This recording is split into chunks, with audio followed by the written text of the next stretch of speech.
ಸಂತೋಷದ ಸುದ್ದಿ ಇವತ್ತು ದಿನ ಇನ್ನೊಂದು ಅಪ್ಪತ್ರಗಳ ಜೊತೆ ಇನ್ನೊಂದು ಸಂತೋಷದ ಸುದ್ದಿ ಅಂದ್ರೆ ಪುರಸಭೆಯಿಂದ ನಗರಸಭೆ ಅದಕ್ಕಿಂತ ಹೆಚ್ಚಿನ ಸಂತೋಷ ಖುಷಿಯನ್ನು ತಂದಿದೆ.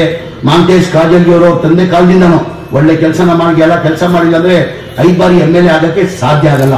5 ಬಾರಿ MLA ಮಾಡಿದಾರಂದ್ರೆ ಅವ್ರಿನ್ನ ಒಳ್ಳೆ ಕೆಲಸ ಮಾಡಿದಕ್ಕೇನೆ 5 ಬಾರಿ MLA ಆಗಿದ್ದಾರಂತ ನಾನು ಭಾವಿಸ್ತೀನಿ. ಎಲ್ಲ ಒಂದ್ ಕಡೆ ನನಗೆ ಲೀಡ್ ಬಗ್ಗೆ ನಾನು ಕೇಳಿದೆ, ಎಷ್ಟಣ್ಣ ಲೀಡ್ ನಿಂತು ಅಂತ. ಇಲ್ಲ ಅಣ್ಣ ಈ ಬಾರಿ 6900 ಲೀಡ್ ಆಯ್ತಂತ. ಇಂಥ ವ್ಯಕ್ತಿಗಳಿಗೆ ಕನಿಷ್ಠ 50,000 ಲೀಡಲ್ಲಿ ಗೆಲ್ಸ್ಬೇಕು ನೀವೆಲ್ಲ ಸೇರಿ. ಏನಕ್ಕೆ ತಾಲೂಕು ಅಭಿವೃದ್ಧಿ ಆಗ್ತದೆ. ಇಂಥ ವ್ಯಕ್ತಿ ಸಿಕ್ಕಕ್ಕೆ ಸಾಧ್ಯ ಆಗಲ್ಲ. ಈಗ ನಾನು 5 ಬಾರಿ ನಾನು MLA ಆಗಿದ್ದೀನಿ ಮಾಂತೇಶಣ್ಣ. ನನ್ನ ಕ್ಷೇತ್ರಕ್ಕೆ ನಾನು ಚುನಾವಣೆ ಟೈಮಲ್ಲೇ ಚುನಾವಣೆ ಟೈಮಲ್ಲಿ ನನ್ನ ಕ್ಷೇತ್ರಕ್ಕೆ ಹೋಗಲ್ಲಮ್ಮ. ಒಂದೇ ದಿನ ಹೋಗಿ ಒಂದು ಅರ್ಜಿ ಆಗ್ಬಿಟ್ಟು ಒಂದು 3 ಗಂಟೆ ರೋಡ್ ಶೋ ಮಾಡ್ತೀನಿ. ಜನ ನನ್ನ 5 ಬಾರಿ ನನ್ನ ಗೆಲ್ಸಿದ್ದಾರೆ. ಮೊದಲೇ ಬಾರಿ ನಾನು ಗೆಲ್ಸಿದ್ದು ಮಾಂತೇಶಣ್ಣ 3900 ಅಂತರದಲ್ಲಿ ಗೆಲ್ಸಿದ್ರು ಮೊದಲೇ ಎಲೆಕ್ಷನ್. 2ನೇ ಎಲೆಕ್ಷನ್ 20,000 ಲೀಡಲ್ ಗೆದ್ದೆ.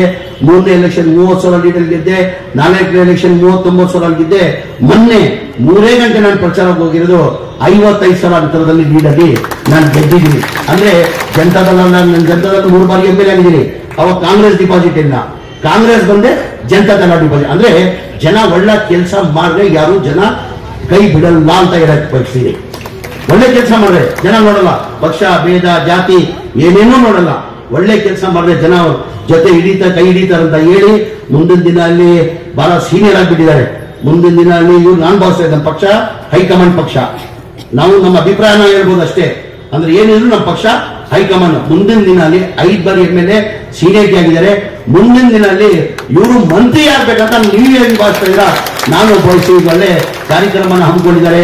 ಸ್ಲಮ್ ಬೋರ್ಡ್ ಅಲ್ವಣ ಈಗ 4 ಎಲ್ಲ ಫ್ರೀ ಮಾಡಿಬಿಟ್ಟು ನಿಮ್ಮಲ್ಲಿ 3rd ಸ್ಟೇಜ್ ಅಲ್ಲಿ ಸ್ಟೇಜ್ ವೈಸ್ ಮಾಡಿಬಿಟ್ಟಿದ್ದೀವಿ. ನಾವು ಫಸ್ಟ್ ಸ್ಟೇಜ್ ಅಲ್ಲಿ 36,789 ಮನೆ ಕೊಟ್ಟಿದ್ದೀವಿ.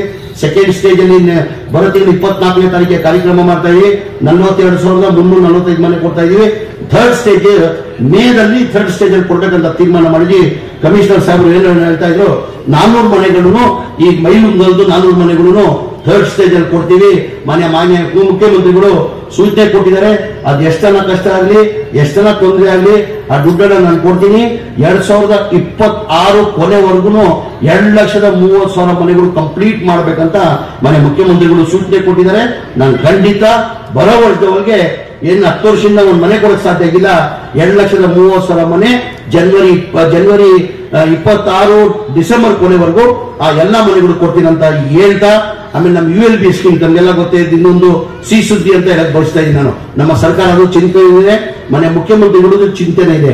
ULB ಸ್ಕೀಮ್ ಬಸವ ಅಂಬೇಡ್ಕರ್ ವಾಜಪೇಯಿದಲ್ಲಿ ಏನಿವತ್ತು 1,20,000 ನಾವು ಕೊಡ್ತಾ ಇದೀವಿ. 1,20,000 4 ಹಂತದಲ್ಲಿ ಕೊಡ್ತೀವಿ. ಏನೇನು ಪಾಪ ಆಗಲ್ಲ. 1,20,000 ಮನೆ ಕಟ್ಟಕ್ ಸಾಧ್ಯ. ಮನೆ ಮುಖ್ಯಮಂತ್ರಿಗಳು ಚಿಂತನೆ ಇದೆ. ಅದು ಏನು 1,20,000 ಕೊಡ್ತೀವಿ, ಅದು SC ST 4 ಲಕ್ಷ ಮಾಡಬೇಕು, ಜನರಿಗೆ 3 ಲಕ್ಷ ಮಾಡ್ಬೇಕಂತ ನಮ್ಮ ಸರ್ಕಾರದ ಚಿಂತೆ ಇದೆ. ಮನೆ ಮುಖ್ಯಮಂತ್ರಿಗಳು ಚಿಂತೆ ಇದೆ. ಇವತ್ತು ಮಾಂತೇಶ್ ಕಾಜಲ್ಗಿ ಅವರು ತುಂಬಾ ಒಳ್ಳೆ ಕಾರ್ಯಕ್ರಮನ ಅಂದ್ಕೊಂಡಿದ್ದೀರಾ. ತುಂಬಾ ಖುಷಿ ಸಂತೋಷನಾಯ್ತು. ನಿಮ್ ಜೊತೆ ನಾವು ಇದ್ದೀವಿ. ನಿಮ್ ತಾಲೂಕು ಯಾವತ್ತೂ ನೀವು ಪರ್ಸನಲ್ ಕೆಲಸ ಎಂದೂ ನಮ್ಗೆ ಬಂದು ಕೇಳಿಲ್ಲ. ನೀವು ಬಂದು ಕೇಳದೆ ನಿಮ್ ತಾಲೂಕು ಅಭಿವೃದ್ಧಿಗೋಸ್ಕರ ನೀವು ಬಂದು ಕೇಳ್ತೀರಾ. ನಿಮ್ ಜೊತೆ ನೀವೇನು ಹೇಳಿದ್ರು ಆ ಕೆಲಸ ನಾವು ಮಾಡ್ಕೊಡ್ತೀವಿ ಅಂತ ಹೇಳಿ ಇವತ್ತು ಆಸಿಫ್ ಸೇಠ್ ಅವರು ಇಲ್ಲಿ ಬಂದಿದ್ದಾರೆ. ಅವ್ರಿಗೂ ಧನ್ಯವಾದಗಳನ್ನು ಸಲ್ಲಿಸಿ ತಮಗೆಲ್ಲ ಒಳ್ಳೇದಾಗಲಿ ಅಂತ ನನ್ನ ಮಾತನ್ನ ಮುಗಿಸ್ತೀನಿ. ಜೈ ಹಿಂದ್, ಜೈ ಕರ್ನಾಟಕ, ಜೈ ಕಾಂಗ್ರೆಸ್.